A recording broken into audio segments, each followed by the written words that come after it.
September seasonal theme has changed once again. For this year's banner, we are focusing on the Flame Tribe from Fates. As such, it's appropriate that Rinkah is one of our new heroes, and joining her will be Muspell, Lyn, and a harmonic pairing of Tana and Peony. Would have liked to see Winter Muspell to pair with Summer Niffle, but the God of Fire is doubling down. We'll be going over everyone's stats and skills, talk about some builds, and discuss your own playstyles. As a reminder, we are now in Gen 7 base stat totals. The 4-star focus unit is going to be Rinkah. You can get her at 4-star and 5-star rarity. Despite actually being from the Flame Tribe, poor Rinkah isn't getting any special treatment like Hatari Nyla. She does have some amazing art though, can't take that away. Rinkah is picking up the sword this time and is an infantry unit. She has 40 HP, 37 attack, 41 speed, 44 defense, and 25 res. She will have speed and defense super boons. 44 base defense puts her at the very top of all infantry units, beating out Skahawk and units like Lord Asker. Unlike those two though, Rinkah is still relatively fast with 41 base speed. Her attack is a bit low compared to standard offensive units, but it's not bad at all. Her res is also not super low, and 40 HP is alright. We don't often see these super high speed and defense stat spreads, so Rinkah is pretty unique. This is very true for sword infantry, who tend to have good attack and speed, then balance out between defense and res. If you're looking for a physical damage brawler who is fast, then Rinkah does stand out in the extremely crowded sword infantry pool. For old skills, she comes with some interesting picks. Pivot is not really pivotal to her kit. Attack and speed ideal 3 is still relatively new, but Muriel brought it into the demoted pool, and we got some free copies of her if you still have those. Rinkah's rare skill is Odd Tempest 3, +1 movement every odd turn. Tempest skills are pretty neat, although they are not the most common. Extra movement can be strong in certain situations, but it is only every other turn. Rinkah does bring another inheritable sword to the game. We just keep getting them this year. Flame Gunbai is a 14 might weapon, and at the start of combat, if the user has more than 25% HP, you get +5 attack and defense, and inflict attack and defense debuffs on the foe equal to 20% of your defense stat at start of combat. This is a pretty basic weapon in that it is just a huge stat stick, no other combative perks included. Important to note, the 20% of your defense is calculated at start of combat, so that would be Rinkah's 44 base defense. If you had 40 defense, you would inflict -8 attack and defense on the foe. 50 defense brings that up to -10 attack and defense. These are rather substantial debuffs, and attack debuffs are great since they help magical and physical tanking. With the +5 attack and defense and a stat refine available, you get a ton of bulk and damage. However, you're going to need to have high flat defense. Rinkah is probably one of the few sword infantry who can use this weapon extremely well. Skahawk also has high base defense, but he won't be doubling often, and with this weapon, whereas the Korra Saber can give him things like a follow-up attack. Rinkah is much more flexible by having high speed, and Flame Gunbai patches up her lower base attack and res. To be fair, this is a rather strong weapon if you aren't concerned with some of the other inheritable sword's secondary effects. It's like a side grade to the Vulture Blade. Both of them focus on stats, but you need to be solo and have debuffs to use the Vulture Blade. In terms of builds and playstyles, Rinkah is pretty flexible. You have so many options due to being infantry with good speed. If you want, you can focus on pure defense, but her base defense is so high anyway that you can also ignore it just to focus on other areas. For the Flame Gunbai Plus, you do want to hit certain breakpoints to get another debuff point. For example, a defense super boon, a dragon flower, and a couple merges will already put Rinkah at 50 flat defense for -10 attack and defense debuffs. I don't think you really need to use flat defense stat boosters, but Fury would be okay if you wanted to use it. For Rinkah's base kit, none of her skills are really necessary. Attack and speed ideal isn't a must-have, and Odd Tempest is nice, but we don't have Contour or anything. If you wanted to use ideal A skills, then you do want a bonus. Field buffs or status effects. You could use attack and speed ideal with something like attack and speed solo as a seal. Buff up attack and speed, and you can take a B skill like low attack and defense to just further destroy the enemy's attack and defense stats. As a faster unit, no follow-up is just kind of a nice generalist B skill. If you want to simulate no follow-up, you could also use the Korra Saber Plus if you got it from Summer Leon.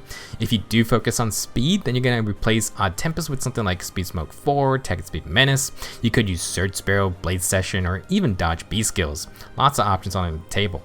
This includes weapons like the Upfront Blade Plus. You get +5 attack and speed and neutralize attack and speed debuffs. The new Florid Cane boosts your attack and speed with Contour near trace, so technically that could work with Odd Tempest for extra movement. If you instead want to focus on more tanking power, then Flame Gunbai can work with the usual defensive skills, Distant Counter, Steady or Darting Breath for cooldown, and Rinkah has the freedom to run a variety of B skills thanks to her stat spread. You could just go with full defense stacking if you wanted, that's fine too. I'll throw out a mention for Flame Gunbai Plus with the attack and defense bulwark B skill and the new finish A skills. I think this could work out in a build one day. Overall, Flame Rinkah may be a sort of a true seasonal unit, but she is pretty unique due to her stats. They fit the Flame Goombai very well, but honestly other units can use the weapon too. It's kind of like an easier to use version of the Vulture Blade. Our next unit is Flame Muspell, which seems a bit redundant to say. Like his counterpart, this Muspell will also be a colorless dragon cavalry unit, still a really rare class type, and you gotta watch out for the 3 movement dragons. For stats, Muspell has 40 HP, 43 attack, 26 speed, 41 defense, and 30 res. He will have an attack super boon, which is worth getting. Compared to his old self, this Muspell sacrifices resistance for more speed. 26 speed is a bit weird, but it could have some offensive uses. This Muspell is a lot more proactive than before. For old skills, Muspell has Moonbow as his special, he then has attack and defense catch 4, and he still has Domain of Flame. Plus for attack and defense and extra true damage for 1 hit based on the unit's attack, minus the foe's res stat. Muspell shares this effect with nearby allies, and he also receives these same benefits if within 2 spaces of an ally. Muspell's weapon is the Breath of Flame, 16 by Dragonstone, that accelerates specials and gives Muspell times pulse. If the unit initiates combat or is within 2 spaces of an ally, grant plus 6 attack, inflict minus 6 attack on the foe, grant a free follow-up attack, and reduce the percentage of foe's non-special % damage reduction effects by half. Lots of good perks here. Times Pulse and Accelerate Specials is huge for a Cavalier since they basically have no cooldown skills. Unlike his old self, this Muspell gets a free follow-up attack to actually be threatening, and then he gets Dual Leaf's soft counter to damage reduction. You cut all % damage reduction effects in half, but this effect works for every single attack, which might be better than the one-time full negation. Interesting time to bring back Leaf's niche. In general, this is actually a really solid weapon. It lets Muspell be offensive with his 3 movement, and he can get specials off while negating part of damage reduction skills. Flame Muspell will also bring a new inheritable B skill. I don't think anyone expected Dragon's Wrath 4, but it's here now. The original tier 3 was only on Dual Sothis, so super hard to get. For this upgrade, reduce damage from foe's first attack by 25% during combat, and also if unit's attack is greater than the foe's res, unit's first attack deals damage equal to 25% of the unit's attack minus foe's res during combat. Like before, Dragon's Wrath is a weaker version of Niffle and Muspell's unique C skills, but combined together, you get damage reduction for 1 hit and bonus damage for 1 hit. The big improvement from the tier 4 is that Dragon's Wrath finally is dual phase now. It works on both. I was super disappointed in that the tier 3 was enemy phase only. It really made it a tough choice because we had Dragon Wall. Now, this is an option for the more offensive dragons, and now you don't have to worry about stacking resistance. The percent value got bumped up to 25% from 20, and that's only 5 less than Niffle and Muspell's skills. We actually already saw Dragon's Wrath 4 on Naga's Refine. You can stack it with Naga, Niffle, and Muspell's effects. Before I move on, I do want to showcase Muspell in action. Brave Dimitri has gotten a very fun new refine, but it will take a ton of damage from Muspell's kit. If you can stack Domain of Flame and Dragon's Wrath 4, Muspell's pre-charge Moonbow does a ton of work. He cuts Dimitri's damage reduction in half, and takes advantage of Dimitri's lower res stat, even when I try to tack a little extra on. So this is my punishment. As showcased, Flame Muspell can do some really solid burst damage. This was his main trait before, but it was relegated to 1 single non-special hit. This time, Muspell can charge a special, he cuts damage reduction in half, and Dragon's Wrath 4 allows him to do this on the player phase while having the chance to double stack with Domain of Flame. He is much more threatening now, especially if your resistance stat is not that high, like Dimitri. You do want to stack more attack to help with Domain of Flame, so you can keep attack and defense catch 4, and even use the Sacred Seal version if you want. This Muspell has good defense, but he's not bringing a ton of tank skills after Dragon's Wrath's 25% damage reduction. Because he pre-charges Moonbow or Glimmer and has a follow-up attack though, there's a chance to double proc them if there's no guard in the enemy. Muspell can also push through Wary Fighter effects, which is why this time he is gonna sacrifice resistance for some speed. The only issue is that 26 speed is still pretty low, and we're not getting anything extra from this weapon or kit. You may want to give him a field buff to be more consistent. For the most part, base kit is solid enough. Dragon's Wrath could be subbed out for a near trace if you want Kanto, but it's really cool to have. Reminder, to get Domain of Flame's extra damage, you're going to have to be within 2 spaces of an ally. That means you can't just charge in alone. Sadly, as a dragon, no Gale Force builds. However, you could still try Sturdy Surge or Heavy Blade if you want. You could charge 4 cooldown specials with Heavy Blade, or be more consistent with something like Draconic Aura, Luna, or Bonfire. Since Domain of Flame still supports the team just fine, you could also be more defensive like the old Muspell. You could run Distant Storm for DC with bonus attack, and we got all kinds of attack boosts and Sacred Seals.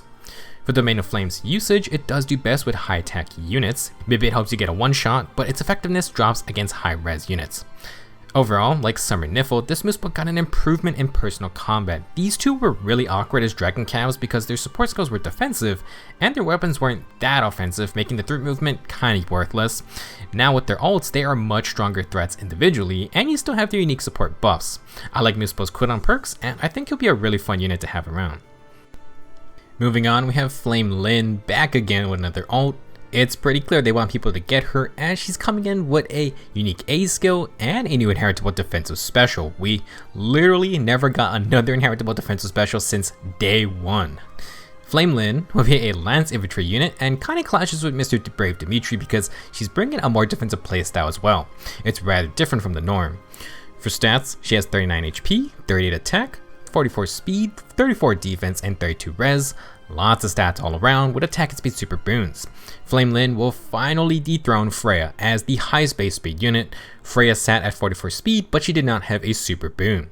Speed is important to Lyn, so you do want to keep it pretty high. For ult skills, Lyn has Speed Smoke 4, the second appearance of this fun C skill, and obviously it just helps you with speed checks and dodge. You then got Shield Pulse 3, which is pretty eye-catching. For her weapon, the Firelight Lance has 16 might, accelerated special trigger, and at start of combat, if Lyn has more than 25% HP, she gets plus 5 to all stats, deals true damage per hit equal to 15% of the foe's attack stat. Then, if the enemy does not have 5 more speed than Lyn, she inflicts guard on them. After combat, Lyn and allies within 4 spaces also get -1 cooldown.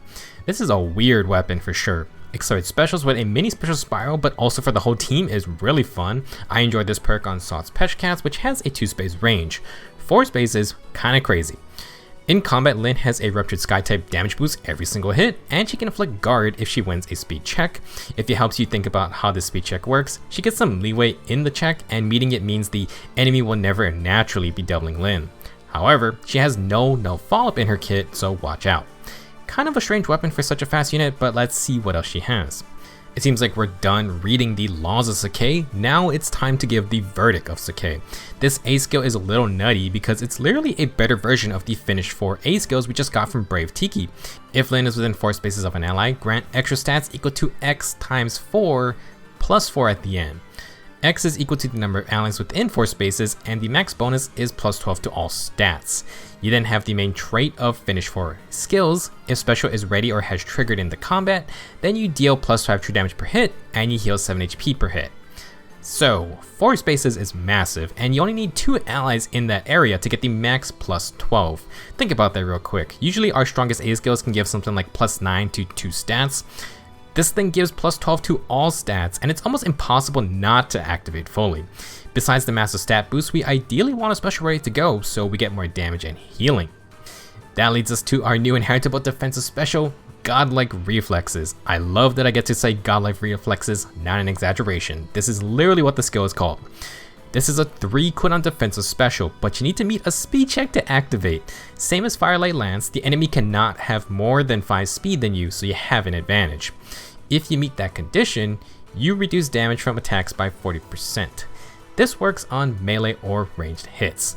There is also a secondary damage effect. If you meet the speed check and your special is ready or has triggered, you deal on-hit true damage equal to 15% of your speed stat. You'll notice that the condition is the same as Verdict of Sakai.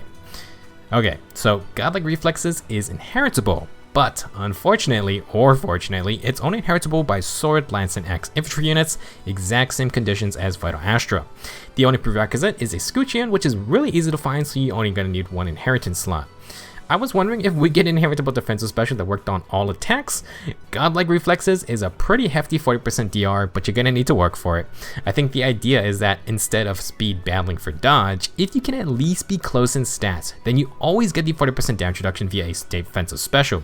It's not affected by damage reduction nullification or Muspell's 50% reduction, but it is on 3 cooldown. That means you're probably gonna need accelerated specials to use it effectively, or you need a ton of infantry pulse type skills to pre-charge it. Now, besides surviving, you also get bonus damage based on speed. That's a nice little boost as well. Overall, I'm not fully sure how Flame Lin will play out because this is such a unique playstyle. The general gist is that you can pre-charge Godlike Reflexes thanks to Shield Pulse and Accelerate Specials. In combat, you get the plus 17 to all stats via Firelight Lance and Verdict of Saké, and you have 3 sources of true damage as well. 15% of the foe's attack, 15% of your speed, and then plus 5 from Verdict of Saké. Lin also has healing and guard. After combat, Lin gets -1 cooldown to help recharge Godlike Reflexes, and Speed Smoke 4 kicks in for dodge status and speed debuffs. There are some issues with this kit though. If Lin faces guard, she may not recharge Godlike Reflexes. Without breath type cooldown reduction, she cannot recharge it for a second proc in the same grounded combat. She is extremely fast, but she has no follow-up effects, which means slower units can double her with their free follow-up attacks, and Lin falls flat into Wave Fighter. This kit is super weird, and despite getting Master Stab boost very easily, it feels like Lin is missing some key perks. One thing to notice, with Verdict of Saké in the A slot, you can't run Distant Counter to tank everything. That would have been nice with all those stats, and you would have made use of the fact that Godlike Reflexes works on range attacks too. I do think Lin wants no follow-up in her kit somehow. The devs are strongly hinting at us to use the no follow-up C skills. I do feel like we need to see Lin in action more to gauge how good she is. She has a lot of fancy tools, but lacks the common perks you'd expect. Personally, I think she could run Vital Astra. You just need 1 cooldown to pre-charge it, then Firelight Lance always recharges it after combat, exactly like Ascended Marita. You can save Time's Pulse and just use 1 Infantry Pulse on a teammate. If you're going to go this route, you can take no follow-up in the B slot, potential for 2 Vital Astra procs, double the true damage from her weapon in Verdict of Saké, plus you still have 30% DR. I think the idea of Godlike Reflexes is how much do you value the 40% DR? The only way you stop it is if you uncharge it, or you have Legendary Nana's Sword. Infantry also don't have Hardy Fighter, which massively improved the regular defensive specials for army units. In the end, Flame Lin is definitely interesting as a unit, but it's tough to gauge if Godlike Reflexes itself is going to be on the same level as Hardy Fighter super tank builds. Having to build for speed is a bit of an issue for it, and it also limits its users to faster units instead of just pure tanks. Last, we have a harmonic pairing of Tana and Peony. Very strange duo, but okay. Harmonic Tana will be a green flying dagger user. She has 39 HP, 39 attack, 42 speed, 26 defense, and 32 resistance. Attack and speed super boons, nothing too surprising here. Tana has a bit more defense and res than you'd expect, but she is mostly focusing on attack and speed for damage output. For old skills, we got Glimmer, attack and speed catch 4, and Wind Sweep. You can kind of see where this is going. Their weapon is the Kindling Taiko, 14 might dagger that activates special trigger, and at start of each turn, Tana grants Kanto 1 to herself and allies within 2 spaces. Kanto for everyone is pretty cool. Now at the start of combat, if you have more than 25% HP, grant plus 6 attack and speed, neutralize effects that prevent their follow-up attacks, and when you initiate against a blue, green, or colorless enemy, gain bonus attack equal to 20% of Tana's attack stat at the start of combat. You also inflict an attack debuff on the foe equal to 20% of their attack stat at the start of combat. So combat wise, we got faster specials, plus 6 attack and speed, and offensive no follow-up.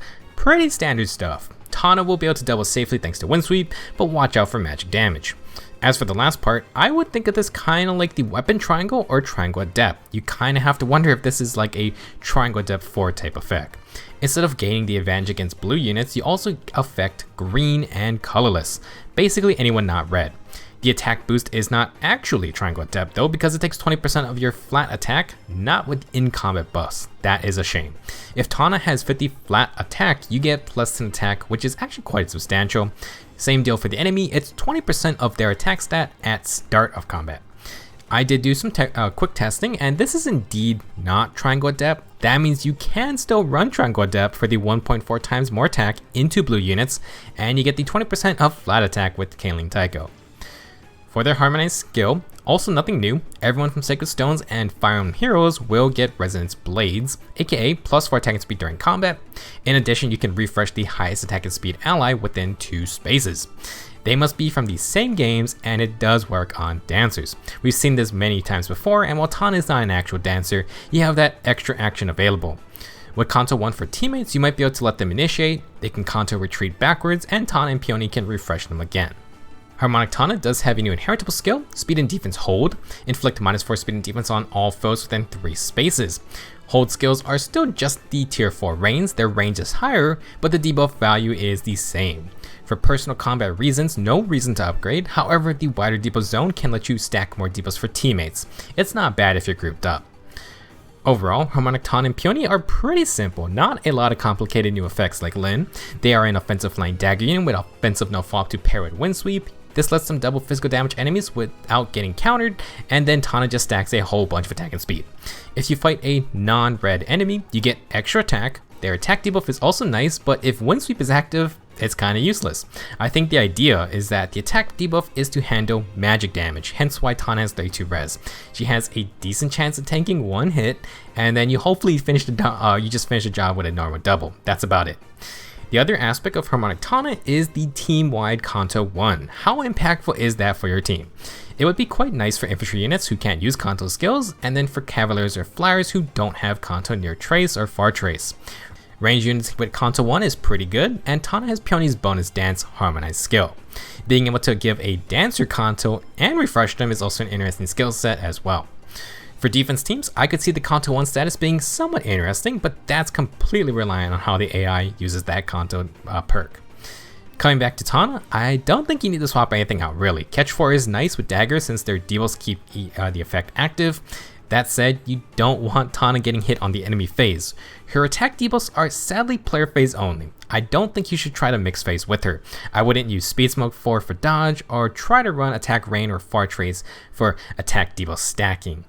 In terms of C skills, I still think Oath 4 is a viable alternative, attack boss plus 3 attack speed in combat, and warping, which would be fun with Kanto 1. In the A slot, you can run Clash 4 from Seliph. You would neutralize attack and speed debuffs if you move 2 spaces, and warping does count for it. Speaking of which, flyer formation, aerobatics, and other mobility skills can go on the Sacred Seal slot. You'd usually use it for more attack and speed, but the option is there. Last, in terms of specials, while Tana does accelerate them, you still have a hard time proccing lethality without heavy blade. With wind sweep active, if you have no other special charges, it's literally impossible to do it in one round, but you could hit and run for another fight. Technically speaking, Kindling Taiko's extra attack debuff or attack buff and debuff does help in the attack check for heavy blade. It's not the worst idea if you do slot it in. You could run something like Luna for one round activations. In the end, Harmonic Tana and Peony do not seem to be super crazy, at least from what I can tell. Kanto 1 for allies is cool, but it's not warping or triangle attack like Harmonic Catria. Still, this could be an interesting perk to build a team around, and in the player's hands, you got that extra dance ability. Maybe if Triangle Depth 4 does happen, perhaps Kindling Taiko could double down with it. That'll be it for this banner breakdown. Up next, we'll be talking about the Tempest Trials featuring Flame Mordecai, as well as a certain returning character in the story. We don't have any insane secret seals this time, but we got our first Gen 7 Beast unit to discuss. If you are summoning, then I wish you good luck. Thank you for watching, and I'll see you guys soon.